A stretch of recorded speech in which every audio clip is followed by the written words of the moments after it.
छत्तीसगढ़ में शिक्षा विभाग की बहुत बड़ी लापरवाही। आरटीई एडमिशन में धांधली का आरोप। दुर्ग जिला शिक्षा अधिकारी के दफ्तर पर आपने दिया धरना। शिक्षा का अधिकार के तहत होने वाले एडमिशन को लेकर आम आदमी पार्टी के कार्यकर्ताओं ने एडमिशन वंचित बच्चों के परिजनों के साथ शिक्षा अधिकारी के कार्यालय का घेराव कर दिया। आम आदमी पार्टी के कार्यकर्ताओं का क्या कहना है, आइए सुनते हैं बाइट के माध्यम से। बात को लेकर आप शिक्षा अधिकारी के ऑफिस के सामने आज आप लोगों ने धरना दिया है। देखिए, मैं आप लोगों को बताना चाहूंगा कि हम विषय बात कर रहे हैं शिक्षा की और स्कूल के प्रवेश की बात कर रहे हैं, लेकिन आप लोगों को ये समझना पड़ेगा कि हम शासकीय विभाग में जरूर है, लेकिन प्रवेश बात कर रहे हैं हम निजी स्कूल की। इससे सरोकार छत्तीसगढ़ शासन की शिक्षा से कुछ है ही नहीं। ये प्रवेश का जो विषय है ये निजी स्कूल का है। इसमें ये सिर्फ अपने आप को कुंडली मार के बैठे हैं और प्रवेश में अपना हस्तक्षेप कर रहे हैं, और वो हस्तक्षेप भी जो है वो अयोग्य हो गया है। इसमें पूरा जो है एडमिशन जो है इन लोग ने जो अभी जो प्रथम सूची आई है उसमें ढेर सारी विसंगतियां हैं। तो मैं रिपीट कर रहा हूं कि ये गवर्नमेंट के स्कूल की बात नहीं है, ये प्राइवेट स्कूल की बात है जिसको गवर्नमेंट इन्वॉल्व होकर नोडल ऑफिसर के नाम से करती है। हम आम आदमी पार्टी ने 26 अप्रैल को पहला आवेदन दिया था विसंगतियों को बताते हुए, जिसमें कि इनके पोर्टल में जो है वो प्रॉपर जो फॉर्म थे वो अपलोड नहीं हुए, उसके कारण लॉटरी में वंचित हो गए। अब लॉटरी में वंचित हो गए तो प्रवेश में नहीं आया। अब जिन लोग के 1 किलोमीटर के अंदर में जिनके घर हैं वो प्रवेश से वंचित हो गए। अब सेकंड ऑर्डर निकल रहा है, इन लोग का सेकंड लॉटरी निकलेगी तो वो 15 किलोमीटर दूर अमलेश्वर में थोड़ी नहीं कोई एडमिशन वो करने जाएगा बच्चा। तो ये गुमराह भी कर रहे हैं ना। इनका स्कूल है, स्कूल तो बंद कर रहे हैं। जब स्कूल बंद होगा तो टीचर भी बंद है, स्टाफ भी बंद है, आप सिर्फ शराब बेच रहे हैं। इस सभी प्रक्रिया में किसे आप दोषी मानते हैं? सोच और नीति है इसमें। अयोग्य लोग बैठे हैं ऊपर में। हम तो बार बार बोलते हैं कि योग्य लोगों को बिठाओ। इनको तो यहाँ समझ ही नहीं आता कि वेब पोर्टल में क्या प्रॉब्लम आ रही है। एक अधिकारी इनका बोलता है वेब पोर्टल में कोई प्रॉब्लम नहीं है, नोडल ऑफिसर बोलता है कि वेब पोर्टल में अपलोड नहीं हुआ। अरे वेब पोर्टल में अगर अपलोड नहीं हुआ है तो उसमें पालक की क्या दोष है भाई? उसका तो बच्चे का नाम ही नहीं आया। उसके अलावा नियम में भी आरटीई के जो राइट टू एजुकेशन का जो वेब पोर्टल है उसमें नियम कुछ और लिखे हुए हैं, और ये प्रैक्टिकली जो फील्ड में नियम वो अपना बना के करते हैं।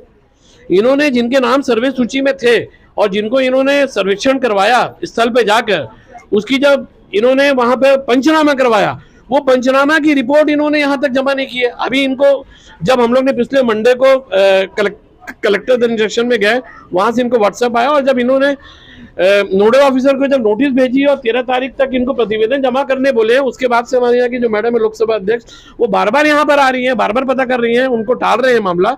वो सिर्फ छुपाने की कोशिश कर रहे हैं। सेकंड लॉटरी निकलना हमारी डिमांड है कि पहली लॉटरी में जो प्रवेश हुआ था उसकी जांच हो। और इसमें मैं आपको बता रहा हूं कि एक व्यक्ति के पीछे अगर हम क्लास 1 से लेकर क्लास 12 तक करें तो 6 से 7 लाख रुपए का खर्चा आता है, और इस 6 से 7 लाख के खर्चे को बचाने आपका बच रहा है बोलकर बाहर में बहुत सारी जो इनके ब्रोकर घूम रहे हैं जो 1-1 लाख 1.5 लाख रुपए लेके जिनका नाम आता है। एक व्यक्ति के घर में किरायानामा 6 लोगों का हो रहा है, वहां पर इनको नहीं दिख रहा। मैं फिर से रिपीट कर रहा हूं, 6 आवेदकों का एक ही किरायानामा एक ही व्यक्ति के घर पे, और आप प्रवेश कैसे लॉटरी में आ गया? आम आदमी पार्टी ने, मैं मीडिया के साथियों को बताना चाहता हूं, हम लोग यहाँ पे से हल्ला करने नहीं आए हैं। आम आदमी पार्टी ने एक केस को खुद ही सर्वे किया है, पूरा इंस्पेक्शन किया है, वेरीफाई किया है। अभी मैंने जो यहाँ के अधिकारी जो है घोष जी, मैंने उनको बोला भी है कि हमने सिर्फ लिस्ट जमा नहीं की है, हमने वेरीफाइड लिस्ट जमा की है। मैं बार बार रिपीट कर रहा हूँ, आम आदमी party submitted the verified list of the candidate, जिसका इन्होंने लॉटरी में नहीं शामिल किया। मैं एडमिशन की बात नहीं कर रहा हूँ, आप लॉटरी में तो शामिल करना था उनको। अब आपका पोर्टल में अपलोड नहीं हुआ तो इसका क्या मतलब है? ये तो इनकी गलती है ना भाई। आज विभाग में मोर्चा देने के बाद शिक्षा विभाग देखिए, जनता के अधिकार की बात है, जनहित की बात है। आरटीई का सब्जेक्ट बहुत ही गंभीर हो जाता है तब जब हम बात करते हैं कि इस सदी में हमारे बाबा साहब अम्बेडकर ने बताया था कि शिक्षा वो शरनी का दूध है कि जो पिएगा दहाड़ेगा। आज इस दहाड़ को कहीं ना कहीं छत्तीसगढ़ की सरकार, साय सरकार, खुलेआम कहा जाए तो शिक्षा के अधिकार में साय साहब भ्रष्टाचार, ये बहुत शानदार स्लोगन है। इस बात को ध्यान रखें कि छत्तीसगढ़ की सरकार सिर्फ शराब बेचने में लिप्त है। जितने भी अधिकारी बैठे हैं नीचे से लेकर ऊपर तक शिक्षा विभाग में, सारे अधिकारी पूरी तरह से करप्ट है। सभी की मिली भगत है, सभी लोग मिल एक ही जैसे मामलों में एक बच्चे का एडमिशन करते हैं, एक बच्चे का एडमिशन नहीं होता है। इस बात से प्रमाणित है कि सीधे सीधे रिश्वत ली जा रही है और रिश्वत लेकर कुछ लोगों को लाभ दिया जा रहा है और कुछ लोगों को वंचित किया जा रहा है इस अधिकार से। जैसा कि हमारे साथी भी भाटिया जी ने बताया आपको कि एक ही मामले में एक ही तरह के फॉर्म को रिजेक्ट किए जाने का मामला है। पोर्टल में उनका नाम अंकित भी नहीं किया गया कि वो उनकी नाम उस सूची में आ सके। उनका लॉटरी में नाम आना नहीं आना, उनको एडमिशन मिलना नहीं मिलना, ये तो अलग बात है।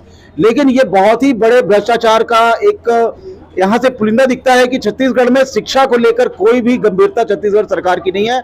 और जितने भी अधिकारी हैं, चाहे वो कोई भी हो, बार बार रिपीट कर रहा हूं कि सारे के सारे लोग अभी शराब बेचने के व्यापार में पूरी तरह से लिप्त है। ये शराब बेचने का काम कर रहे हैं, कोचिए का काम कर रहे हैं, बिल्कुल इसमें कहीं कोई संदेह नहीं है। और इस बात से पूरी जनता वाकिफ होनी चाहिए। आप सभी का सहयोग इसमें बिल्कुल हमें चाहिए ताकि जनता तक जनता के हित की बात पहुंच सके। देखिए, क्या हमें तो पूरी उम्मीद है कि सुनी जाएगी, क्योंकि वो केस बिल्कुल पारदर्शिता पूरा उसमें गलत है। ये छुपा रहे हैं। मैं मीडिया के साथी को मैं बोलता हूँ कि आप उस केस पे घुसिए और निकालिए, आप हमारी बात को भी मत सुनिए। आपको खुद समझ में आ जाएगा कि हमारे मतलब हम जो बोल रहे हैं, चीख रहे हैं, बार बार चिल्ला रहे हैं, जो पालक लोग जो चिल्ला रहे हैं, वो कितना केस सत्य है। इन पर एक्शन होगा। ये सारे लोग, ये सबको क्या है कि बिहाइंड द बार होना चाहिए। ऐसे लोग अगर शिक्षा के क्षेत्र में हैं, इसको आप व्यापार से मत करिए। इनको सभी को ना कोचिया बना देना चाहिए। इन सबको जो है ना, मैं आपको रिपीट कर रहा हूँ, इन सबको जो कर्मचारी हैं, इनको शासन में ना कोचिया बना देना चाहिए। इनको सबको बोलो कि शराब बेचेंगे। मैं दविंदर सिंह भाटिया हूँ, आम आदमी पार्टी में स्टेट कमेटी में हूँ, ज्वाइंट सेक्रेटरी। Thank you. का मामला सामने आ रहा है। आरटी के संबंध में कुछ पालकों को और कुछ पार्टी पदाधिकारियों को ये शिकायत है कि उनके आवेदन पत्रों की जांच करते समय उनके साथ न्याय नहीं हुआ। आरटी की पूरी प्रक्रिया ये है कि बच्चे ऑनलाइन पंजीयन करते हैं, दस्तावेजों के आधार पर नोडल अधिकारी उसका अप्रूव करते हैं और वो राज्य कार्यालय से उसकी लॉटरी होती है। इस पूरी प्रक्रिया में जिला शिक्षा अधिकारी कार्यालय कहीं पर नहीं है। लेकिन यदि किसी के साथ यदि अन्याय होता है, गलत आवेदन स्वीकार किए जाते हैं, सही आवेदन को अस्वीकार किए जाते हैं, तो इस संबंध में संज्ञान लेकर कार्रवाई करने का हमने उनको आश्वासन दिया है। अभी इसके पहले भी उनके द्वारा आवेदन पत्र प्राप्त हुए थे, उन पर हमने पूरा परीक्षण करा लिया है और अभी कुछ नए आवेदन इनके द्वारा दिए जा रहे हैं, उसका भी हम पूरा परीक्षण कराएंगे। यदि कोई बच्चा पात्र है तो उसको प्रवेश मिलेगा और कोई बच्चा जिसके दस्तावेजों में कमी है उसको किसी भी हालत में प्रवेश नहीं मिलेगा। ये बात हमने उनको बता दिया है। सोमवार का उन्होंने टाइम मांगा है। जितनी शिकायत है उसका निराकरण करके हम सोमवार को उनके सामने